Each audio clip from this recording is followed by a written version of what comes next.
Olá, incríveis pessoas da internet, tudo bem com vocês? Eu me chamo Danilo e você está aqui no Gravina TV. Hoje, um react do Semideus, lembrando que o link original sempre vai estar aqui na descrição. Agora, sem enrolação, vamos ao que interessa.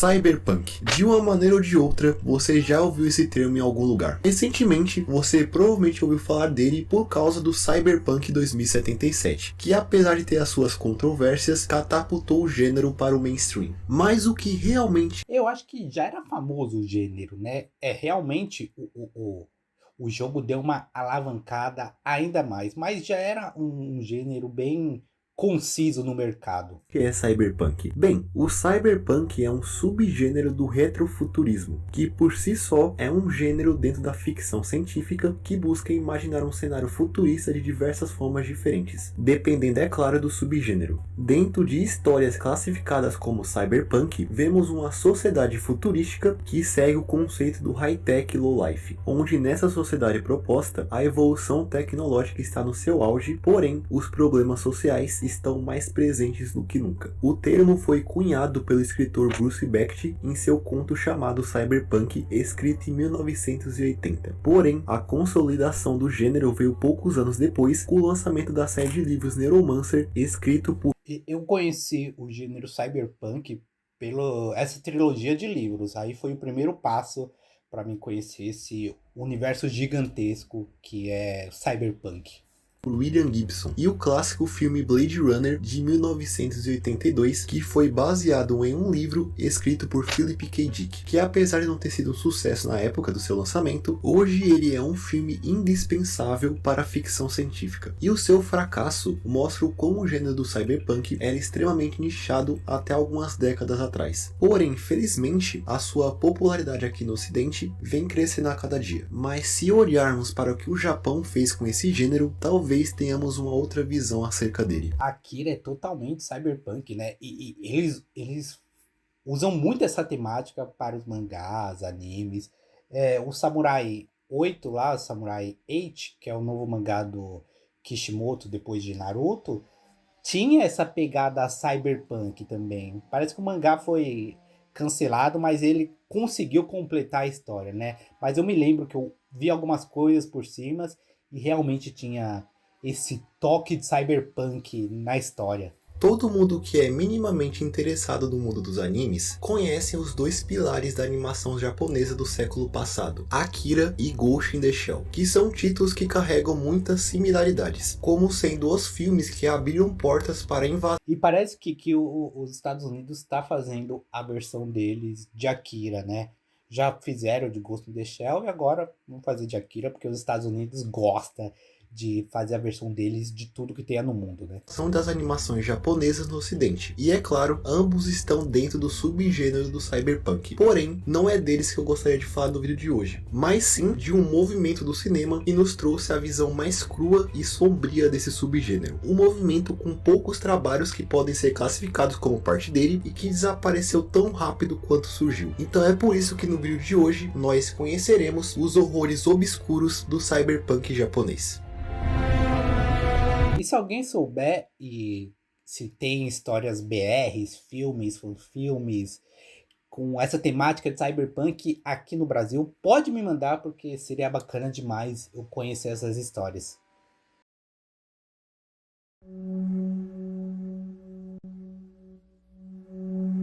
Diferente de outros movimentos do cinema, como o polêmico Dogma 95, criado pelos diretores dinamarqueses Thomas Vinterberg e Lars von Trier, que visavam a criação de filmes que seriam o completo oposto dos moldes hollywoodianos de fazer um filme, o cyberpunk japonês não foi de forma alguma organizado, e ele só existiu através do mais puro acaso. Acredita-se que o ponto inicial para esse movimento veio em 1980 com o lançamento do filme Crazy Thunder Road, um projeto estudantil do ainda iniciante diretor Sogo Ishii. É legal que essas coisas experimentais sempre vêm de estudante, é uma galera que está começando no ramo, começando a fazer cinema ou arte, e daí surgem movimentos novos, porque eles têm referência de outros movimentos e vão incluindo coisas novas. É muito legal como é, toda a arte, todo o mercado vai se adaptando a uma nova geração de pessoas. Atualmente a gente tem artistas, cantores, bandas de rock que as referências dela eram, sei lá, eu curti as bandas emos, tipo Green Day, Fall Out Boy, Simple Plan, e eles estão formando novas bandas atualmente, e isso que é legal da arte em si. E foi bastante influenciado pelo movimento punk das décadas de 60 e 70, que apesar de ter sido criado como um projeto estudantil, impressionou tanto alguns produtores da Toei Studios que ele foi distribuído pelos cinemas locais. Crazy Thunder Road se passa em um decadente Japão, situado em um futuro próximo, onde uma gangue de motociclistas tem que lidar com a deserção do seu líder junto da investida. O Japão gosta demais de fazer essas coisas de gangue de motoqueiro, né? Porque teoricamente é uma cultura bem forte, bem estabelecida, né? A gente tem o mangá Tokyo Revengers, que é briga de gangues, fazendo um baita sucesso no mundo.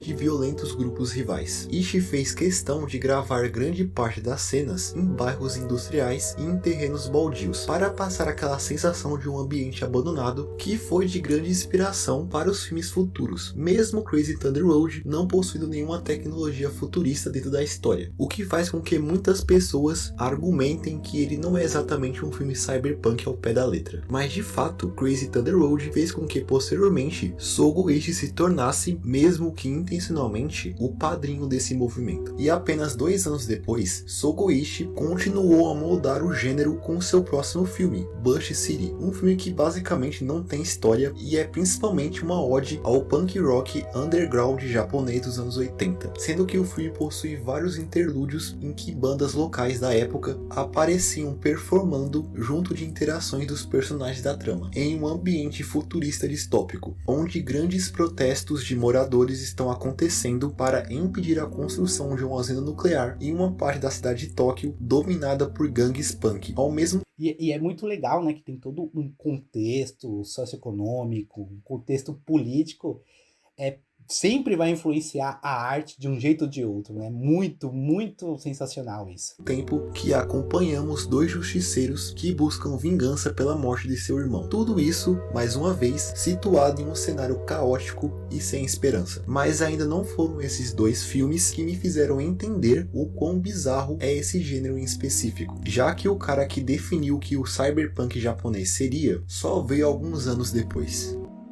Shinya Tsukamoto é provavelmente um dos meus diretores favoritos, já que ele possui muitas características muito únicas em seu trabalho. Mas eu tenho que confessar que muitos dos filmes dele são extremamente confusos e outros são tão nojentos e bizarros que eu não consegui ver até o fim. Porém, eu respeito muito o fato dele conseguir tirar suas ideias do papel sem qualquer filtro, já que foi a partir dele que vemos finalmente esse movimento tomar forma. Com altas doses de inspiração em filmes ocidentais, como na filmografia do David Cronenberg e do David Lynch, nós podemos ver essas fortes características nos trabalhos iniciais de Tsukamoto, como em The Adventure of the Tsukozo e em principalmente o curta que se tornaria o protótipo para o seu filme mais conhecido, Phantom of Regular Size, onde presenciamos a criação de um conflito de homem versus tecnologia que nunca havia sido feito antes. Em Denshokozo, vemos a bizarra história de um garoto que nasceu com um Porsche crescendo em suas costas, que tem em sua posse uma máquina do tempo que acidentalmente o faz viajar até 25 anos no futuro, onde ele se depara com um futuro distópico, onde ele é destinado a lutar contra uma gangue de vampiros. Pois é, esse cara é bem criativo. Já em Phantom of Regular Size, que é um protótipo para o seu filme mais famoso, Tetsuo Teruman, acompanhamos um homem comum que começa a ser perseguido por uma mulher robô que está sendo controlada por um serial killer. Inclusive, essa cena de perseguição em stop motion é fantástica. Nesse filme, a tecnologia é apresentada como uma espécie de vírus que contamina as pessoas, a transformando lentamente em uma máquina. E para um filme que foi feito por um adolescente junto de amigos, alguns dos efeitos práticos são muito bem feitos, nos trazendo a sensação de medo pelo que o personagem está passando. É muito legal porque é muito experimental, né? E isso ajudou assim, a arte desse gênero ser difundida mais ainda na região, no país. Além de uma certa agonia em algumas cenas. Porém, quando chegamos na sua magnus opus, Tetsuo The Iron Man, vemos uma versão muito mais refinada do curta anterior, que consegue ser ainda mais imersivo e aterrorizante. O filme foi o primeiro do gênero a, de certa forma, furar a bolha e chamar a atenção de uma audiência mais ampla, fora os que acompanhavam a cena do cinema underground japonês. Não é à toa que o filme ganhou 2 sequências que contavam basicamente a mesma história, o que faz com que existam 4 versões do mesmo roteiro, porém contadas de formas diferentes. E além da sequência de Tetsuo, posteriormente o Tsukamoto começou a fazer filmes fora desse subgênero, adquirindo com isso um certo sucesso, como em sua trilogia não oficial contendo os filmes Tokyo Fish, Bullet Ballet e A Sneak of June, que eu particularmente gosto bastante deles. E ele também fez esse filme aí que é bem esquisito.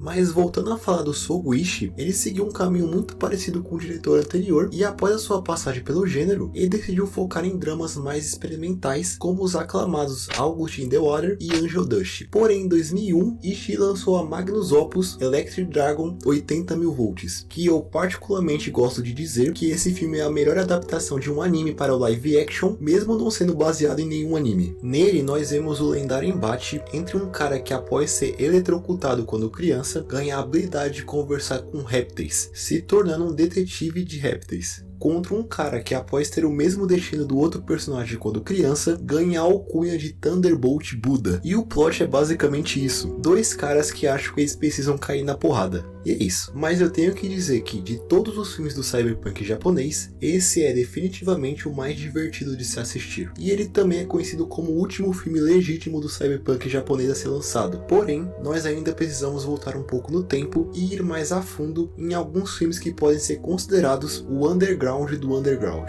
Um desses filmes... Não, sempre vai ter o underground do underground e dá pra ir mais lá embaixo, mais fundo ainda. Lançado em 1986, é considerado um dos primeiros do gênero, vindo da mente de Shigeru Izumiya, que nos trouxe o psicodélico Death Powder. Ele foi de fato o primeiro filme que apresentou algo mais voltado para a ficção científica, sendo que a trama gira em torno de uma ciborgue chamada Guernica, que possui uma substância que é capaz de alterar a realidade. Sendo assim, não só o primeiro filme a se utilizar de uma tecnologia futurista, mas também o primeiro a misturar isso com body horror, que se tornou uma marca registrada do gênero por causa do... O bichinho ali, vocês viram? O efeito prático desses filmes são incríveis, né? Os trabalhos de Tsukamoto. Porém, mesmo sendo considerado de certa forma um pioneiro, Shigeru Izumiya, ao contrário de Tsukamoto e Ishii, não seguiu fazendo filmes. Após lançar outros 2 filmes menores, um antes e outro depois de Death Powder, ele decidiu não seguir mais a carreira de um cineasta e se voltou para a atuação e a música, onde ele teve um relativo sucesso. Contudo, uma figura bastante injustiçada nesse meio foi o diretor Shozin Fukui, que junto de Tsukamoto e Ishii são os principais diretores do movimento, sendo que Fukui é conhecido no meio por ser o que fez os filmes mais extremos e provocativos. Ele iniciou no gênero fazendo 2 curtas chamados Caterpillar e Gerugi Suto, sendo que esse último acompanha uma mulher nos metrôs de Tóquio que aparenta estar possuída por alguma entidade. O curta possui apenas 11 minutos e possui apenas uma atriz que faz a personagem principal, que apesar de ter sido feito em 1987, se você ignorar a qualidade da gravação, parece algo que facilmente seria feito para o YouTube alguns anos atrás. E uma das características mais importantes que tem nesse curta, que posteriormente foi para a sua obra mais popular, é o fato deles estarem filmando em lugares públicos sem qualquer tipo de autorização. Então é possível ver pessoas ao redor das gravações que não fazem a menor ideia do que está acontecendo. E foi em 1991 que Fukui nos trouxe o filme que adicionou mais uma camada de bizarrice em todo esse movimento. É muito legal também como eles vão incluindo cada vez mais bizarrices e assim vai criando um loop de coisas bizarras sendo criadas e formadas, né? Já disse de novo, e vou falar de novo, hein, galera? Se vocês conhecem produções BRs nessa pegada, experimental, desde mangá, fotografia, filmes, pode me mandar que eu vou reagir aqui, porque eu gosto dessas coisas. Artistas novos criando coisas novas. do indescritível 964 Pinóquio, que segue a história de um dos personagens mais icônicos que já apareceram nesses filmes, sendo um escravo sexual chamado Pinóquio, que foi abandonado pela empresa que o possuía após o seu desempenho ter diminuído, se é que você me entende. Então, ele é deixado à própria sorte sem nenhuma memória e incapaz de se comunicar pelas ruas de Tóquio até ser encontrado por uma garota sem memória chamada Himiko, que tenta fazê-lo conseguir se comunicar de alguma forma. E a partir de várias interações malucas ao longo do filme, nós vamos lentamente percebendo que existe algo a mais em Pinóquio além da sua perda de memória, já que o personagem começa a revelar que as modificações feitas pela empresa vão muito mais além do que isso.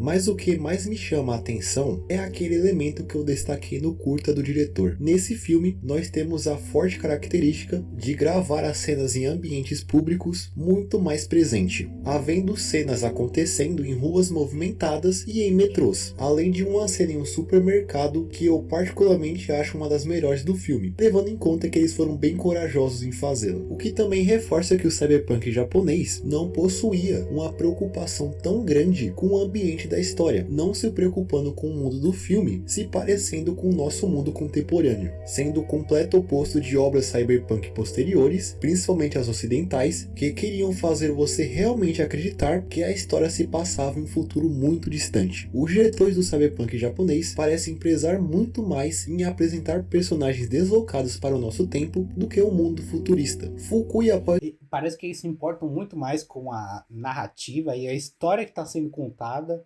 do que, vamos colocar aqui um monte de computador, um monte de gente vestida de robozinho para falar que estamos no futuro. o lançamento de Pinóquio, lançou outro filme marcante dentro do gênero, um filme chamado Huber's Love. Filme esse que eu não vi, principalmente por já no pôster ele parecer muito extremo para mim. Mas enfim. A questão é que, diferente dos outros dois pilares do gênero, Shunjin Fukui não conseguiu engatar uma carreira cinematográfica de sucesso, mesmo ele nunca tendo parado de fazer filmes. Filmes esses que nunca foram distribuídos fora do Japão. Em resumo, esse gênero é fascinante pela forma espontânea que ele surgiu. Filmes que foram feitos na porta da chamada década perdida, onde a economia do país começou a perder forças. Muitos desses filmes refletem muito bem essa época, mesmo teoricamente se passando em um futuro próximo. E eu tenho que dizer que a maioria desses filmes não são para todo mundo. Porém, eu não consigo não achar as histórias por trás desses filmes fascinantes. E caso você tenha se interessado em assistir algum deles, pode ser um pouco difícil de encontrá-los, principalmente uma qualidade boa e com legendas em português. Mas existem alguns completos no YouTube, então se você tiver a oportunidade de assistir algum deles, eu recomendo bastante. E se por um acaso você já tenha visto algum desses filmes, ou você conhece algum que eu não comentei, deixa aí embaixo nos comentários. Também não se esqueça de deixar um like no vídeo e se inscrever no canal para mais vídeos como esse no futuro. No mais é isso, espero todos vocês no próximo vídeo. Até mais! Até mais!